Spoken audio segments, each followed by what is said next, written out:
요인이 좀 됐는데 가이던스를 올렸거든요. 네. 매출 성장 전망치도 한 40% 초반까지 크게 올렸는데 문제는 돈을 이렇게 많이 쓰는데 이게 진짜 그만큼 남는 장사인지 아니면 정말 이렇게 돈을 써도 돈을 벌 수 있는지 이런 시장의 의구심이 발동이 된 것 같습니다. 예. 그러니까 비용 우려에 주목하면서 차익 실현 매물 나왔고요.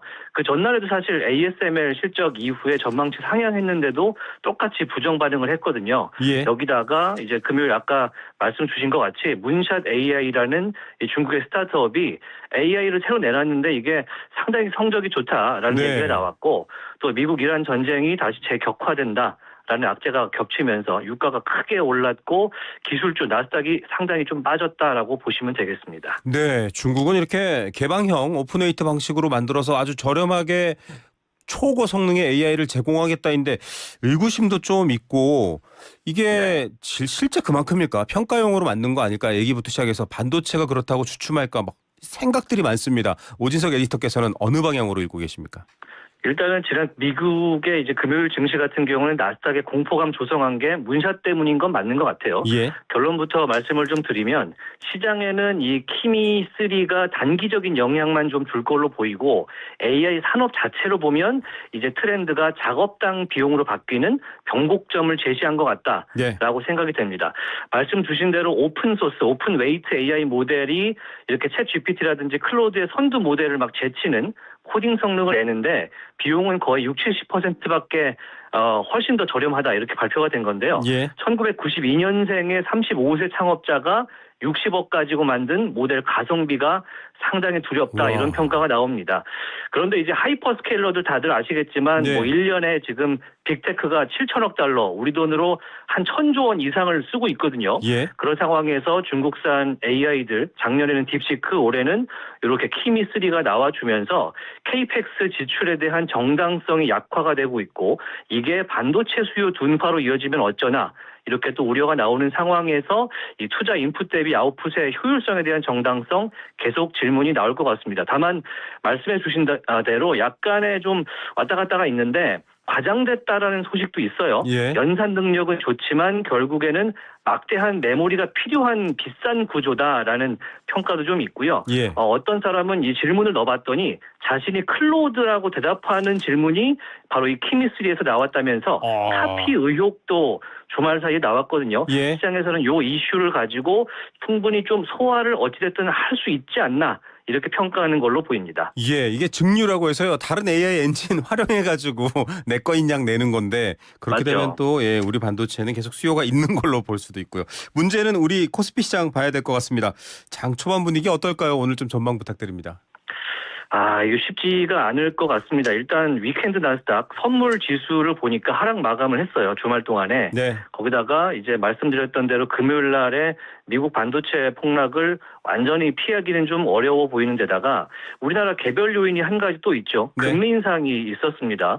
목요일에 코스피 코스닥이 6에서 4.5% 정도씩 빠졌는데 금요일이 우리나라에 있는 장이 없었다 보니까 미국 상황만 보고 있었거든요. 근데 네. 미국도 크게 흔들렸죠. 그래서 이번 주에는 외국인 수급을 좀 따로 보셔야겠습니다. 예.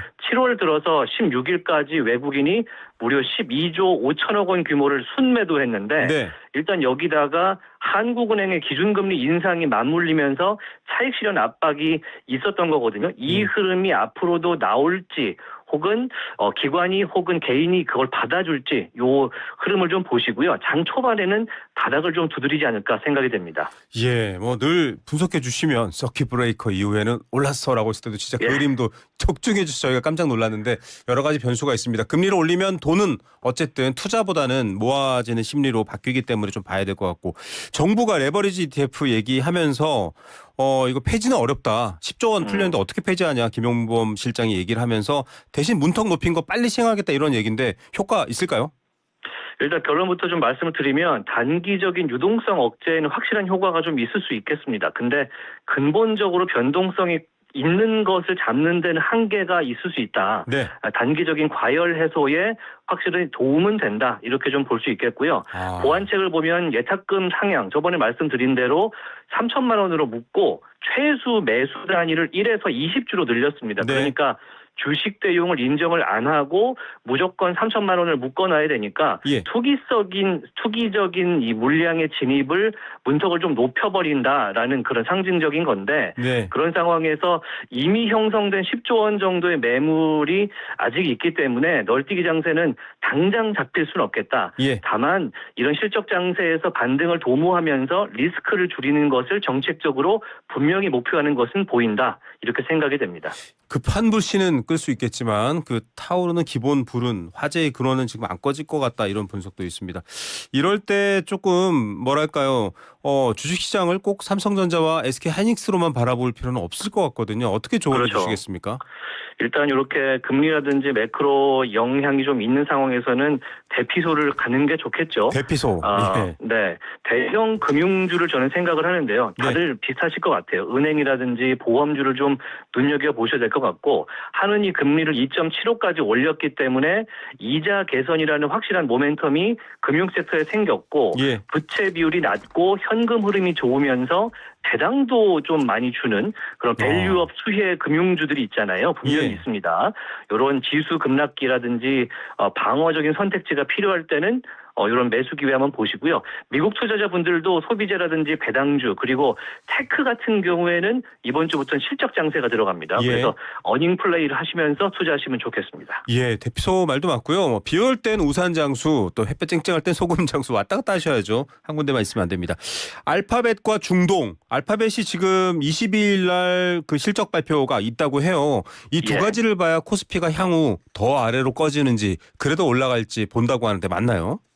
일단 말씀 주신 대로 이번 주 시장의 운명 전부 목요일에 다 싸그리 몰려 있습니다. 23일 목요일 새벽에 알파벳 구글하고 테슬라 실적 나오고요. 그리고 이제 오전에 넘어가면 SK 하이닉스 잠정 실적 나오게 되는데 예. 깜짝 실적 정도로는